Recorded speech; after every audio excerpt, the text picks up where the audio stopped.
ಪಾಕ್ಗೂ ತಟ್ಟಿದ ವಿರೋಧದ ಬಿಸಿ. ಕರುನಾಡಿನ ಹೆಮ್ಮೆಗೆ ಯಾಕೆ ಬಂತು ಸಂಕಷ್ಟ? ಮೈಸೂರು ಪಾಕ್. ಅರೆ, ಈ ಹೆಸರು ಕೇಳಿದ ಕೂಡಲೇ ಯಾರ ಬಾಯಲ್ತಾನೆ ನೀರು ಬರೋದಿಲ್ಲ ಹೇಳಿ? ಅದರಲ್ಲೂ ನಮ್ಮ ಕರ್ನಾಟಕದ ಐಕಾನಿಕ್ ಸಿಹಿ ತಿನಿಸು ಅದೆಷ್ಟು ಶುಭ ಸಮಾರಂಭಗಳ ಗತ್ತನ್ನ ಹೆಚ್ಚಿಸಿಲ್ಲ ಹೇಳಿ?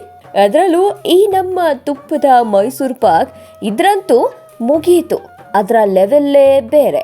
ಆದ್ರೆ ಈಗ ಈ ಜಗದ್ವಿಖ್ಯಾತ ಮೈಸೂರು ಪಾಕ್ ಹೆಸರಿಗೆ ಸಂಕಷ್ಟ ಬಂದೆರಗಿದೆ. ಆಪರೇಷನ್ ಸಿಂಧೂರ್ ಬೆನ್ನಲ್ಲೇ ಪಾಕ್ ಹೆಸರಿಗೆ ಭಿನ್ನರಾಗ. ಜೈಪುರದಲ್ಲಿ ಮೈಸೂರು ಪಾಕ್ ಅಲ್ಲ, ಮೈಸೂರು ಶ್ರೀ. ಅರೆ, ಇದೇನಪ್ಪ, ನಮ್ಮ ಮೈಸೂರು ಪಾಕ್ಗೂ ಆಪರೇಷನ್ ಸಿಂಧೂರ್ಗೂ ಏನ್ ಸಂಬಂಧ ಅಂದ್ರ? ಅಲ್ಲೇ ಇರೋದು ಟ್ವಿಸ್ಟು. ನಮ್ಮ ಜನ ಹಾಗೆ, ಒಮ್ಮೆ ಬೇಡ ಅಂತಂದ್ರೆ ಬೇಡ ಅಂದುಬಿಡ್ತಾರೆ.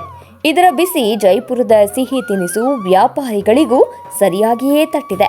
ನಮ್ಮ ಗಂಧದ ನಾಡಿಗೆ ಹೆಮ್ಮೆ ಮೈಸೂರು ಪಾಕ್ನಲ್ಲಿ ಪಾಕ್ ಅನ್ನುವ ಪದವಿರೋಧಕ್ಕೆ ಗ್ರಾಹಕರು ಈ ಸಿಹಿ ಖರೀದಿಗೆ ಹಿಂದೇಟು ಹಾಕ್ತಾ ಇದ್ದಾರಂತೆ. ಅದು ಪಾಕಿಸ್ತಾನದ ಮೇಲಿರುವ ರೋಷಾಗ್ನಿ.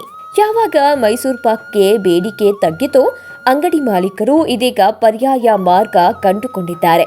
ಎಸ್, ಜೈಪುರದಲ್ಲಿ ಮೈಸೂರು ಪಾಕ್ಗೆ ಮೈಸೂರು ಶ್ರೀ ಅಂತ ಮರುನಾಮಕರಣ ಮಾಡಲಾಗಿದೆ.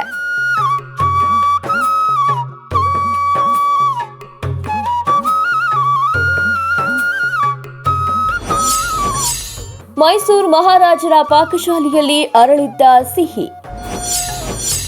ಪಾಕ ಹೆಸರಿರುವ ಖಾದ್ಯಗಳ ಹೆಸರೆಲ್ಲ ಬದಲು.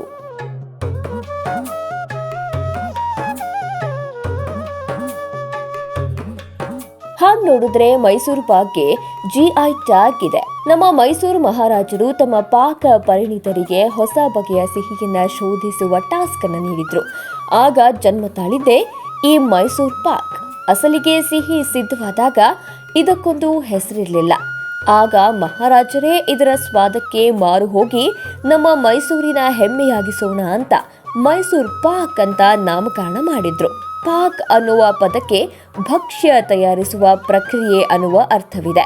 ಜೈಪುರದಲ್ಲಿ ಕೇವಲ ಮೈಸೂರು ಪಾಕ್ ಒಂದೇ ಅಲ್ಲ, ಅಂಜೀರ್ ಪಾಕ್ಗೆ ಅಂಜೀರ್ ಭಾರತ್, ಗೊಂಡ್ ಪಾಕ್ಗೆ Gond Shri, fig pak fig India ಆಗಿದ್ರೆ ಫ್ರೂಟ್ ಪಾಕ್ ಫ್ರೂಟ್ ಸ್ಪೆಷಲ್ ಆಗಿ ಮರುನಾಮಕರಣ ಮಾಡಿಕೊಂಡಿವೆ. Special desk, Karnataka news beet.